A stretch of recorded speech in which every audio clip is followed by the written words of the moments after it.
अभिनंदन करता हूं। मुझे पूरा विश्वास है कि इस महोत्सव के भावना को आपका पूर्ण संरक्षण मिलेगा। जय हिंद, जय भारत, जय छत्तीसगढ़। बहुत बहुत धन्यवाद माननीय मंत्री महोदय।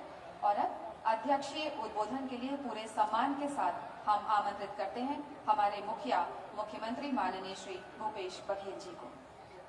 माननीय श्री भूपेश बघेल जी।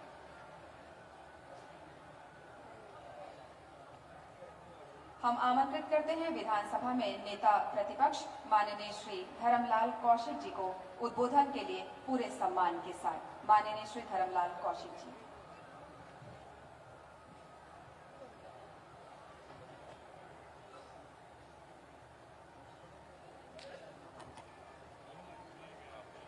राष्ट्रीय आदिवासी नृत्य महोत्सव, इस कार्यक्रम के हमारे मुख्य अतिथि छत्तीसगढ़ राज्यपाल महामहिम सुश्री अनुसुईया उइके जी, इस मंच पर विराजमान हमारे प्रदेश के मुख्यमंत्री आदरणीय भूपेश बघेल जी, साथ ही संस्कृति मंत्री अमरजीत भगत जी, मंत्री कवासी लखमा जी, मंत्री आदरणीय अनिला बढ़िया जी, हमारे सांसद भाई सुनील सोनी जी, छत्तीसगढ़ के वरिष्ठ विधायक पूर्व मंत्री बृजमोहन अग्रवाल जी, इस मंच पर सांसद छाया वर्मा जी, धनेन्द्र साहू जी, कुलदीप जुनेजा जी, लखेश्वर बघेल जी, गुलाब कमरो जी, साथ ही मुख्य सचिव मंडल जी, और इस मंच पर हमारे सभी उपस्थित अतिथिगण, विधायक, सांसद, उपस्थित सभी सम्मानित जन, भाइयों बहनों, पत्रकार मित्रों, आज हम सब के लिए हर्ष का विषय है कि हमारे छत्तीसगढ़ आदिवासी बाहुल्य प्रदेश है और जहां पर राष्ट्रीय आदिवासी नृत्य महोत्सव का आयोजन किया गया है। इस महोत्सव के कार्यक्रम में लगभग देश के 25 राज्यों से और विदेश से भी लगभग 6-7 राष्ट्रों से यहां पर हमारे कलाकार और उनके साथी सब उपस्थित हुए हैं। मैं इस मंच के माध्यम से उन सभी का हार्दिक स्वागत करता हूं, अभिनंदन करता हूं। छत्तीसगढ़ हमारा आदिवासी बाहुल्य प्रदेश है और अतीत से लेकर के आज तक वर्तमान तक हम देखें तो यहां पर हमारे पौराणिक ऐतिहासिक जो तथ्य है, गौरव गाथा यहां के हमारे बयां करते हैं। और साथ ही इस अवसर पर मैं हमारे यहाँ के आदिवासी जो हमारे सपूत गुंडाधुर शहीद वीर नारायण सिंह जी को मैं इस अवसर पर मैं नमन करता हूं। मित्रों, नृत्य कहने से भी मन में उत्साह का संचार होता है और जहां उमंग, सकारात्मक ऊर्जा का संचार, ऐसे हमारे जो भगवान ने जो नृत्य के माध्यम से जो ऐसे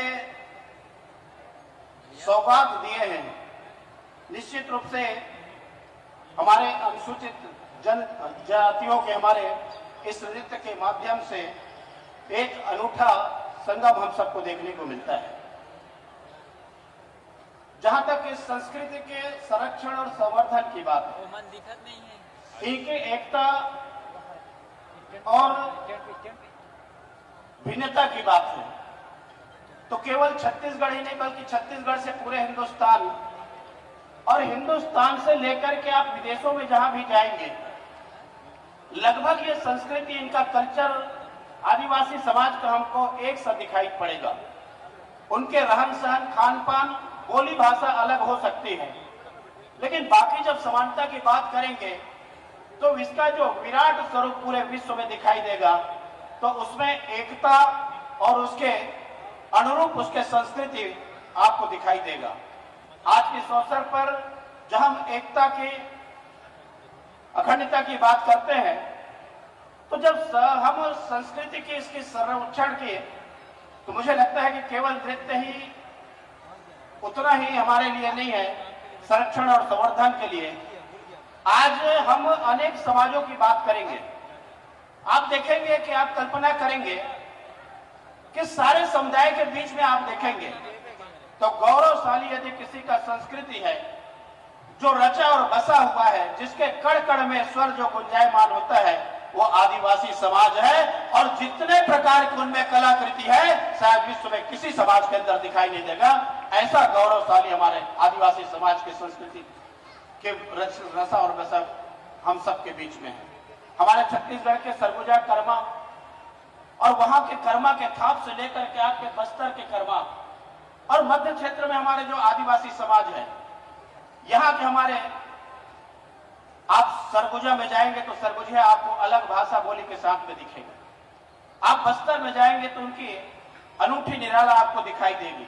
और हमारे जब मध्य क्षेत्र में जाएंगे तो निश्चित रूप से उनके जो कर्मा के थाप कि अच्छे आदमी भी जो कि जिसको नृत्य से मतलब नहीं है, उस थाप में वो भी रसमय हो जाते हैं और ठुमके लगाने लगते हैं। मैं मुख्यमंत्री जी से कहना चाहूंगा कि निश्चित रूप से ये समाज प्रकृति से जुड़ा हुआ समाज है और प्रकृति से जुड़ा हुआ समाज होने के कारण में जैसा प्रकृति का एक जो व्यवहार होता है,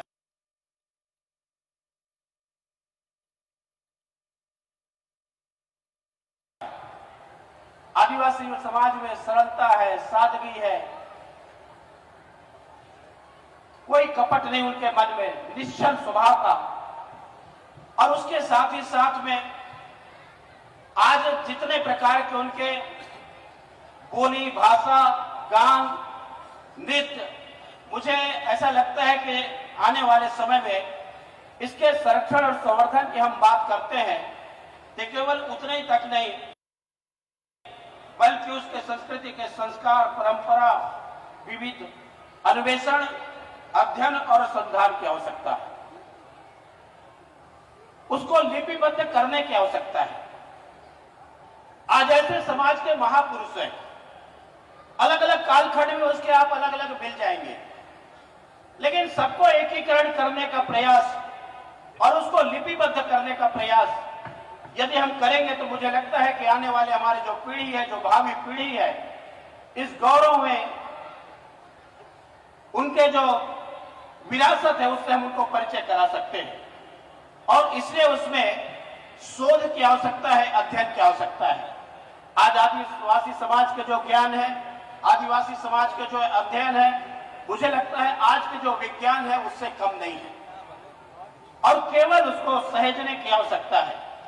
और इसलिए इस विषय पे अब मुझे लगता है कि काम करने की आवश्यकता है कि जिससे न केवल संस्कृति का संरक्षण होगा, संवर्धन होगा, बल्कि उसके साथ ही साथ में उसमें शोध परक अनेक विषय हमारे हैं।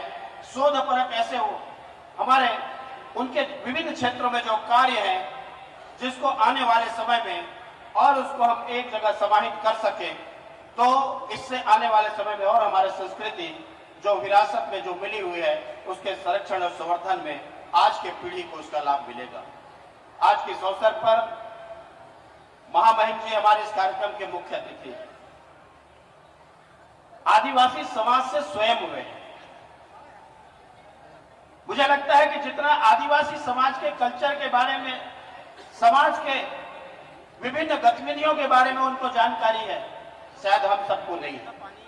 और इतना ही नहीं, महामहिम के पहले अनुसूचित जाति आयोग राष्ट्रीय उपाध्यक्ष होने के नाते समाज के विभिन्न जो कठिनाइयां हैं, जो समस्याएं हैं, उनको निराकरण करने में महामहिम जी का जो योगदान हम सबके सामने में है कि समाज में छोटी छोटी बातों को लेकर के, मात्राओं को लेकर के, त्रुटियों को लेकर के जो लाभ उनको मिलना चाहिए, उस लाभ से कैसे वो वंचित रहे हैं, वो लाभ उनको कैसे मिल सके, वो सम्मान कैसे प्राप्त हो सके, इसके लिए महामहिम जी ने बहुत कार्य उनके लिए किए हैं और अभी भी उस कार्य में वो लगे हुए हैं। आज मुख्यमंत्री जी बैठे हैं, मैं एक बात और कहना चाहूंगा कि निश्चित रूप से कि जिस प्रकार से इस कार्यक्रम का आयोजन हुआ है, हम सबके लिए बहुत अच्छा है कि आदिवासी समाज को आने वाले समय में